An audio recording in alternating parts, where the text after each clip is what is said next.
धरा धरा रह जाता है। मालिक ने जो देना है वो अवश्य देगा, कर्म अवश्य करना पड़ेगा, कर्म करो। कर्म के बिना तो ये शरीर व्यर्थ हो जाएगा, क्योंकि इस बॉडी का जो कंस्ट्रक्शन है, इस परमात्मा ने यह बॉडी बनाई इसलिए शरीर मनुष्य का कि इससे मेहनत जरूर करनी चाहिए, नहीं तो ये व्यर्थ हो जाएगा, ये तो कंडम हो जाएगा, बेकार है तो माटी का पुतला। इसलिए मालिक ने इसको ऐसा बनाया, कोई ना कोई प्रयत्न क्रिया कर्म करते रहो, इसमें रोग भी कम होंगे उससे। तो उसके लिए अपना काम करना है। काम भी बहुत होता है, जैसे पेट के लिए कुछ तो करना ही है तो, लेकिन इतना करे जो भक्ति में बाधक ना हो, और ये याद रहे कि ये मेरा नहीं है, चलने की तैयारी रखे। तो इस प्रकार फिर हम ये व्यर्थ के जो प्रयत्न करते हैं, समय व्यर्थ करते हैं, उसको भक्ति और परमात्मा के गुणगान में करेंगे। और हमने इसमें सबसे ज्यादा गलती क्या कर रखी है, अपनी परंपराएं बढ़ा दी। जैसे लड़की का विवाह या लड़के का विवाह करते, इसमें हम ड्रामा करते हैं, विवाह नहीं करते, सांग करते हैं, डीजे लाते हैं, नाच करते हैं, दारू पीते हैं। कोई बात है क्या? बच्चों का ब्याह तो भगवान ने कर रखा होता है, हम तो बकवाद करते बेमतलब की। एक व्यक्ति अपनी लड़की के लिए लड़का खोजने के लिए 4-4 साल लगा रहता है, नहीं होता संयोग, और परमात्मा चाहता है 2 मिनट में कर देता है। तो फिर हमारे सारे काम भगवान से होंगे, और उसके हाथ में संस्कार जोड़ने और तोड़ने। तो हम भगवान के बच्चे होंगे, उसने हमारी भी चिंता और हमारे बच्चों की भी चिंता, तो सारे काम आप होंगे। इस प्रकार हमने ये विवाह के अंदर बिल्कुल खर्च नहीं करना, ये कोई नियम प्रतिबंध ना मानना। प्रतिबंध तो उनके लिए, बच्चों के लिए जो अभी अबोध है, फिर ज्ञान से अपने आप हो जाएगा। बेटी को भी ये विश्वास होना चाहिए कि मैं जहां रहूंगी भगवान मेरे साथ रहेगा, और जो मुझे भाग्य में है वही मिलेगा। यदि मैं पीछे से लेने की आस रखूंगी तो भगवान का हाथ उठा रहेगा कि तू उधर से ले ले। तो अब एक पिता अपनी पुत्री को कितना दे सकता है? क्या आजीवन का खर्चा दे सकता है? वो स्वप्न में नहीं दे सकता, पुत्र का नहीं दे सकता, बेटी तो बहुत दूर की बात है। तो अपनी बेटी को ये विश्वास दृढ़ करे, ये ज्ञान समझावे कि बेटा भगवान साथ है तो सब कुछ साथ है तेरे, कोई काम नहीं रहेगा, किसी चीज की अभाव नहीं रहेगा, ये सत्कर्म मान ले। और फिर ये ऋण, एक दूसरे का ऋण मुझता हम किसी से लेते हैं तो उसका संस्कार हमारे साथ आ गया, फिर उसको देने के लिए फिर वापस यहां मरना पड़ेगा, खपना पड़ेगा। अब कोई रिश्वत लेता है, अब बालक है वो अनजान, उसको पता नहीं तू क्या जुल्म करने जा रहा, कितना अपने वजन सिर पे रख लिया। आज की रिश्वत लेता है, 10,000 20,000 ले ली और खा पी फुर कर दिया, और वो पाप न्यू का न्यू रहेगा, उसका देन कर्जा न्यू का न्यू। अगले जन्म में मंडी में बैल बनेगा और उसमें रेड़ी में जोड़ा जाएगा, और इतना ऊंचा लाद का उसके ऊपर बोरे, और वो जिसके 20,000 ले रहा था वो 1 लाख बन जाएंगे इतने,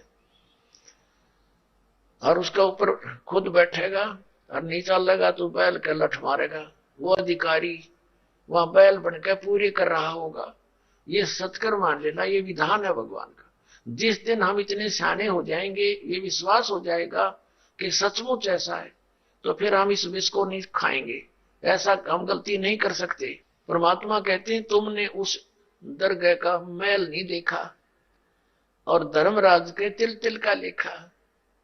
एक एक पाई का हिसाब है वहां पर, एक एक नए पैसे का हिसाब भगवान के दरबार में। इस बात से परिचित बच्चा फिर कभी इस पंगे में पादे को ना, इस लफड़े में नहीं पड़ेगा, और उसको डर लगेगा। और फिर देखो कितना प्यार बढ़ेगा। इब जैसे त्योहार आते हैं, कोई बात हुई, वो व्यर्थ के खर्चे जो इतने चले जाने पड़ेंगे, सूट लड़की के, तीज आएगी और उसमें फिर मिठाई आइटम से बना करके इतने तो पहुंचाने पड़ेंगे, वो इधर भाग रहा है, वो इधर भाग रहा है।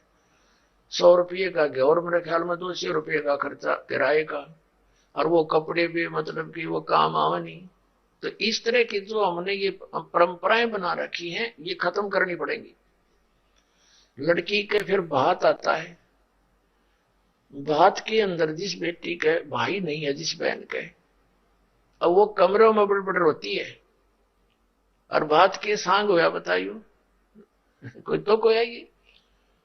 एक ब्याह घर का शुरू हो जाता है, एक बेटी का छोरी का बड़का का हो रहा है, एक घरवाला का शुरू हो गया, बात खातिर तैयारी करेंगे, 3-4 भाई हैं तो इतने दे तो इतने दे, इकट्ठे करो फिर हो जाएंगे, कोई बात है यार। तो इस तरह की जो परंपराएं हैं ये हमारी भक्ति बाधक है, और जिन ने ये नाम लेना है भक्ति करनी उनके लिए ये कंपलसरी है, बाकी समाज कुछ करो उसके लिए हमने कोई लेना देना नहीं। फिर जैसे ये त्योहार आते हैं रक्षाबंधन का, अब देख हम कहां पहुंच गए, रक्षा कौन करेगा, भगवान करेगा रक्षा, तो रक्षाबंधन हमने भगवान का करना चाहिए ताकि हमारी रक्षा करे। हम जाओ अपने भाई का रक्षा का सूत्र बांधने, हमारी रक्षा करेगा भाई। अब रक्षा रक्षा उद्देश्य ना रह रहा कि ये देगा भाई, ये उद्देश्य लेकर जाती है बहने, ये कोई बात हुई, कहां ले जा छोड़ा। एक बहन कह रही थी कि आपका ज्ञान प्राप्त होने के बाद यह बात सच्ची लगने लगी मुझे, मैं अपने घर गई हुई थी रक्षा बंधन के दिन, अपने भाई का रक्षा बंधन रक्षा सूत्र, उद्देश्य थे बच्चों पढ़े लिखे पता लगेगा, हम पढ़ते थे भी ये भाई मेरी रक्षा करिए इसलिए धागा बांधती हूं। तो मैं इंतजार कर रही थी, भाई बाजार गया था और उसकी दुर्घटना होगी, भाई की शव आया भाई का घर पे, टक्कर मार मार रोए सारा परिवार, वो रक्षाबंधन भी गया, वो त्योहार भी बाढ़ में गया, और रोना पीटना बुरा हाल हो गया। अब फिर उसको पता चला, वो कहने लगी जब मेरा भाई अपनी रक्षा नहीं कर सका तो मेरी रक्षा कैसे कर देगा। तो उसने दूसरे भाई से कहा कि भाई, जब ज्ञान हो गया उस बेटी ने कि आजा मेरे साथ, तेरी रक्षा भी होगी मेरी भी होगी। भाई उस भगवान के दरबार में नाम ले ले, उसके रक्षा सूत्र बांधेंगे हम अपने भगवान के। कहने का भाव ये है, परमात्मा की शरण प्राप्त होने के बाद इस तरह की दुर्घटनाएं भी टला करती हैं यदि हम नियमित रहेंगे तो। इसी प्रकार जैसे ये त्योहार मनाते हैं दिवाली का, दीपावली, ये किस लिए मनाते हैं कि भगवान श्री राम सीता जी को लेकर घर लौटे थे, और फिर चलो पहले तो देसी घी के दीप जलाए जाते थे, हवन हो जाता था, वो भी बढ़िया बात थी, लेकिन एक दिन हवन कर देने से बात नहीं बनती। अपना रोज लगावे घी की दीप, रोज हवन करे वो, और जब सीता जी को घर से निकाला फिर भी मनाओ तुम उसने, फिर भी दिवाली मना रहे हो। सीता तो घर से निकाल दी गई थी जिसके आने की खुशी में, और वो दीप जलाए गए थे, और फिर वो निकाल दी करते, वो तो दुखी हुई, वहां जंगल में टाइम पास करा बेचारी ने सह परिवार, और श्री राम घर पे परिवार उसका जंगल में, चाहे राजा के कुछ भी बना रहो, एक छोटे से नगर का राजा अयोध्या का राजा था, चाहे राष्ट्रपति बन जाए पूरी पृथ्वी का, जिसका परिवार कहीं रात कहीं वो जीव सुखी हो सकता है, और फिर भी दिवाली बनावे और दीप जलावे। तो इस तरह की जो क्रियाएं हैं ये परंपरा है, तो सूझबूझ का कार्य नहीं है। फिर बम छोड़ते हैं त्योहार के दिन, कितना प्रदूषण फैलाते हैं, आग लग जाती है। तो यह परंपरा बनाई तो बच्चे आकर्षित हुए, इसको समाप्त करेंगे धीरे धीरे, और क्या की खुशी। एक भगत कह रहा था, बोला जी नाम लेने के बाद ज्ञान हुआ मैं, और पहली बार त्योहार मनाया हमने अपना, हमने 10 वर्ष हो गए ना दिवाली मना ली, ना तीज त्योहार मनाए, और ना होली मनाई। कारण क्या रहा कि हमारा परिवार है, 5-6 भाई है, मेरे दादा है, उसमें किसी का कोई मृत्यु हो जाती है, कभी हमारे घर में हो जाती है। पिछली बार मेरी बहन विधवा होगी, सारा 1 साल तो फिर मनाना ही नहीं कुछ भी, 1 वर्ष पूरा नहीं हुआ इतने दूसरी घटना घट लेती है, और 10 वर्ष हो गया हमने कोई त्योहार मना के नहीं देखा। फिर कहां गई वो दीपावली। और परमात्मा कहते हैं इसे गंदे लोक में, जैसे नानक साहब जी से कहा था कि आप यहाँ खुशी नजर नहीं आते, मायूस बने रहते हो, तब नानक साहब जी ने कहा था ना जाने काल की कर डारे, किसी ढल जा पासावे, अर्जिन आते सरते मौत खुड़क दी उन्होंने केड़ा हंसावे।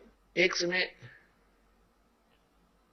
एक लड़के का ब्याह था, पहले दिन डीजे बजा रहे, घर में भी नाचे कूदे, बहन भी उसकी घुड़चड़ी पे उसका जो निकाली हुआ फेरी, वो भी चित्र समाचार पत्र में। अगले दिन विवाह के लिए जा रही थी बारात, वो दुल्हे वाली कार टकरा गई एक टैंकर से,